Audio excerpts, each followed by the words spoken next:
This is why you should think twice before getting put to sleep at the dentist. I always had bad teeth growing up. When I was younger, I would stay up late eating candy and drinking soda without a care in the world. A few years later, my teeth needed some serious work. My mom didn't make a lot of money and also didn't care too much, so I never got them fixed as a kid. When I was 18, I got a job and made it a priority to fix my teeth with the money I earned. I did some research online for an affordable dentist and found one that would take my job subpar insurance. When I arrived for my first visit, I immediately noticed the office was worn down and old. From the moment I got there, something didn't feel right. But I chalked it up to being nervous because I was scared to see what the dentist had to say. I also couldn't help thinking about the potential pain of getting my teeth fixed. After the dentist made his initial assessment, I noticed he kept putting his hand on my shoulder as he was talking to me, which made me a little uncomfortable. He said I needed serious work done and advised me to be put to sleep to make it pain-free and easy, to which I agreed. I came in about a week later and was put to sleep while he worked on my teeth. I was pretty groggy when I woke up, but I noticed pretty quickly that something was wrong. I was terrified to realize that my bra was lifted up on one side of my chest. My experience only got worse from here.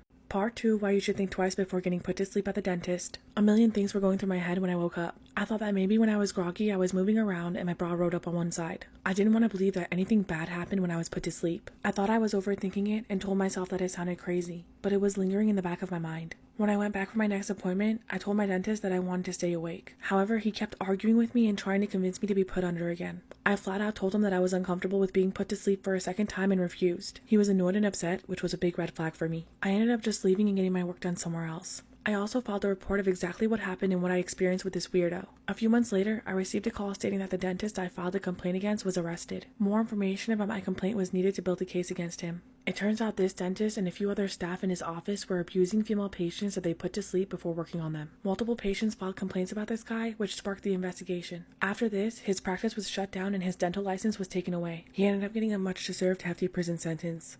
This is why you should think twice about making your friend your surrogate. I always knew I wanted to have a few kids. I've dreamt of being a mom for as long as I can remember. However, due to a medical condition, carrying a baby isn't an option for me. I wasn't going to let this stop me, so I started looking into surrogacy. This process was really expensive and a lot harder than I thought. After months of searching, my best friend Ashley volunteered to be my surrogate for me and my fiance. She knew how much we wanted to start a family. I was so excited and extremely grateful. Ashley and I had been friends for 8 years and I couldn't think of anyone better to be our surrogate. My fiance and I decided to ask Ashley to move in with us so that we could all be there for each other throughout the pregnancy. Everything was going great until it wasn't. Ashley started making a few comments to my fiance that made me really uncomfortable. One night, she asked him to give her a back massage. When he hesitated, she said to him, "I'm carrying your child, you should do whatever I ask you to." I let this comment go even though it didn't sit right with me. Another night, she referred to herself as his baby mama, which made me furious. I told her she was overstepping and she laughed and told me she was just kidding. It only got worse from here. Part 2, why you should think twice about making your friend your surrogate. Ashley continued to overstep throughout the surrogacy process. One night, she told me she didn't like the name that I picked out for my baby and started giving me recommendations on what she thought the name should be. As it got closer to the due date, Ashley told me that she had thoughts about moving in permanently and raising the baby with my fiance and I, which was never part of the plan. When I shut that down, she seemed bitter. I could tell she had developed feelings for my fiance, which made it even more awkward. I knew I made a terrible mistake picking her as my surrogate. After my daughter was born, Ashley stayed with us for a little while longer, even though it wasn't part of our initial agreement. She wanted to spend every second holding our new baby girl, and I could tell that she was getting overly attached. We decided to tell Ashley our observations and told her that she had to move out before things got worse. She didn't take this well, and when she left, she told us that she didn't want to hear from us anymore. A couple years later, Ashley reached out to us and asked if she could come over and see us. When she came over, she told my daughter right in front of me that she was her real mom and that she'd find out when she was older. I couldn't believe it and immediately asked her to leave. Luckily, I haven't heard from her since. This is why you shouldn't use your real name online. When I was younger, I was really into meeting friends online and I always used my real name as my user on the websites. After I turned 18, I matched with someone that lived a few states away. His name was Matt and he was 21 years old. We quickly became friends and soon our friendship turned into a virtual friends with benefits situation. We talked all the time and sent risque photos over Snapchat. After a month, things started to shift. He quickly became extremely clingy and would get angry if I didn't text him back right away. I felt uncomfortable and distanced myself as his behavior escalated. Finally, I told him our friendship was no longer fun or healthy, apologized, and blocked him on everything. A couple days later, someone with my full name as their user added me on Snapchat. When I accepted, they started insulting me and I instantly knew it was Matt. He said he wanted to be with me, and when I disagreed, the threats started. He sent my work and home address along with emails and numbers which belonged to different people I knew. He threatened to send all our conversations and my nudes to them. I was terrified and quickly blocked him, but he kept making new accounts to harass me. Eventually, he stopped and I thought it was the end of it. Until one late night after work when I walked to my car and noticed a car parked facing mine with their high beams on. Part 2 of why you shouldn't use your real name online. I ignored the car, got in mine, and drove off. Almost immediately, I noticed the car was following me. I decided to drive away from my house and then to a Walmart to lose this person in the busy aisles, but they were on my tail the whole time. Panic set in as I drove even further out. When we came to a red light, they switched lanes and came up right next to my car. I was so scared I didn't turn my head fully, but just a little to get a glance of who it was. I didn't need to see his whole face because I instantly knew it was Matt. He waved at me, but I looked forward the entire time. He had driven hundreds of miles just to stalk me. My heart was racing and I voice dialed my friend. A few lights down, I looked over and saw him wink and smirk at me and then finally take a right turn. I went to my friends and stayed the night. When I got home in the morning, my sister told me that someone dropped off roses for me in the middle of the night. When I plugged my phone in and checked, there he was with a new account to harass me again. As a last-ditch effort, I lied to him and told him that I met someone else and that's why I couldn't talk to him anymore. For some weird reason, he respected this even though he was a little angry. I blocked him one last time, changed my user on all websites, and have been careful ever since. This is why you should be careful doing private events as a stripper. I worked as a dancer for a few years.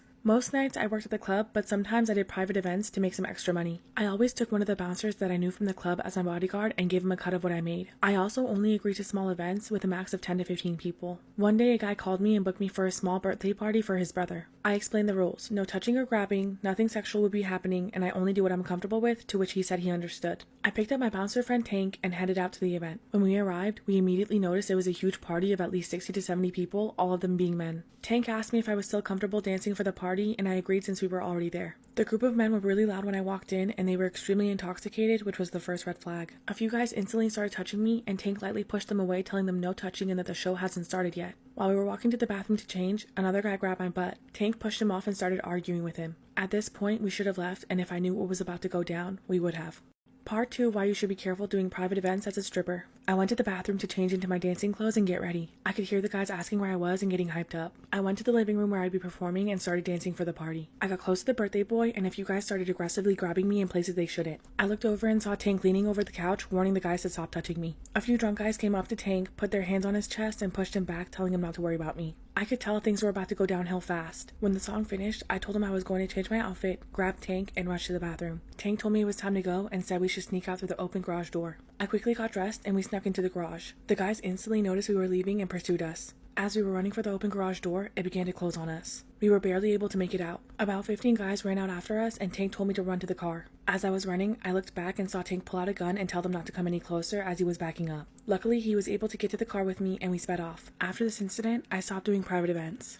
Story time of how I was almost abducted and caught by a serial killer. In February of 2012, I decided to visit my grandfather's grave because it was his birthday. His passing was really hard for me to deal with because he had just died the previous year in March and the wounds were still pretty fresh. It was daytime and I was kneeling in front of his grave with my head down. I was mourning and crying as I thought of our memories together. However, something didn't feel right. For some reason, a sense of urgency filled my stomach. I could somehow tell something bad was about to happen, but I didn't know what. The area around the cemetery was covered in woods. In that moment, I looked up to see a man full-on sprinting from the woods in my direction. Although I was in shock, I forced myself to get up and run as fast as possible towards my truck. By the time I made it to my truck, he had gotten about 50 feet from me. I jumped in and locked the doors instantly. That's when he stopped and threw his hands up in the air in a huff like his favorite team had just lost a football game. I started my truck and slammed my foot on the gas pedal, driving right past him. Our eyes were locked and neither of us broke eye contact for a second. I got a really good look at his face. At first, I thought I was your average weirdo, but little did I know I was looking into the face of one of the most notorious serial killers.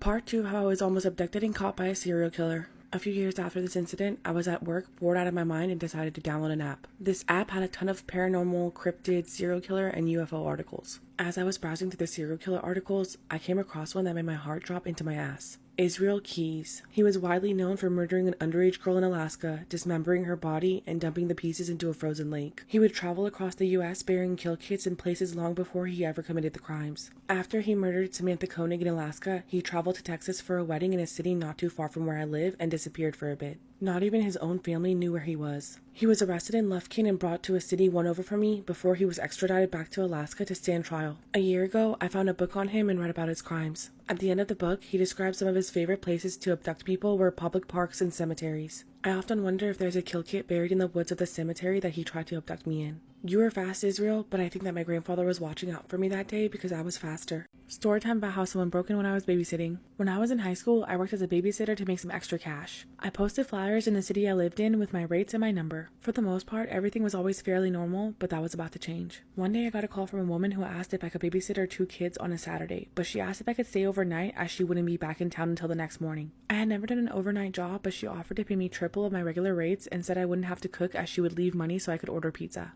After getting my parents' approval, I agreed. At the time, I didn't have a car, so my parents dropped me off. When I went inside, she greeted me, explained the house rules, and went on her way. Luckily, I instantly hit it off with the kids, and they even showed me their secret hiding spot, which was a small hidden room inside of their closet. After the pizza arrived, I heard the doorbell ring again. When I opened the door, 2 men were standing there. They were asking for directions, and I know it wasn't smart to say, but I told them that I was babysitting for the night and didn't know the area too well. I apologized, wished them a good night, and closed the door. About an hour after putting the kids to bed, I was in the living room watching TV when I was startled by the sound of screams coming from the kids' bedroom. Part 2 of how someone broke in while I was babysitting. I quickly rushed to the kids' bedroom. They were huddled in a corner, holding each other and terrified. I asked them what happened, and they told me that there were 2 men standing by their window. However, when I looked outside of their window, I didn't see anyone. That's when I heard the doorbell ring. I told the kids to go hide in their secret spot while I went to check it out. I grabbed a knife from the kitchen and walked towards the door. When I looked through the door hole, I saw 2 figures walking away from the door. I was fully creeped out at this point, and I ran to the living room looking for my phone. That's when I heard a loud bang at the door and I knew someone was trying to break in. I couldn't find my phone, so I sprinted to the secret hiding spot and told the kids that they'd have to be quiet, but everything would be okay. I heard footsteps coming from the hall and 2 men speaking to each other. I could hear them tossing and turning everything in the house looking for us. At one point, I held my breath as one of them opened the closet door and shifted things around, but then closed it and left. I heard one of the men telling the other one that it was time to go. Shortly after this, we heard police sirens followed by the police calling out to us. Turns out a neighbor had heard the commotion and called the police. Unfortunately, even with all the information I gave them, they never found who broke in. Luckily, we were all safe, but I stopped babysitting after this. This is why you should be nicer to customer service representatives. After graduating from high school, I got a job working as a waitress at a local restaurant. It was a popular place, especially during the holiday season. A few days before Christmas, a woman came in wanting to pay for and pick up a phone order. On this day, we had 7 pages of takeout orders, each page containing 10 to 13 orders. I asked her for the name on the order, and she gave me 3, saying that she didn't know who placed it and she was just picking it up. I found a few matches, but none were the right order. As I reached the last page, I told her those names didn't match with the order. She was visibly annoyed and gave me 2 other names. I went back to the first page and searched again. I found a match, but again, wrong order. I apologized and told her that we didn't have any matches. She insisted it had to be one of them, followed by, "Why is this so hard for you?" I kept calm and asked her what exactly she was picking up instead. She said that she didn't know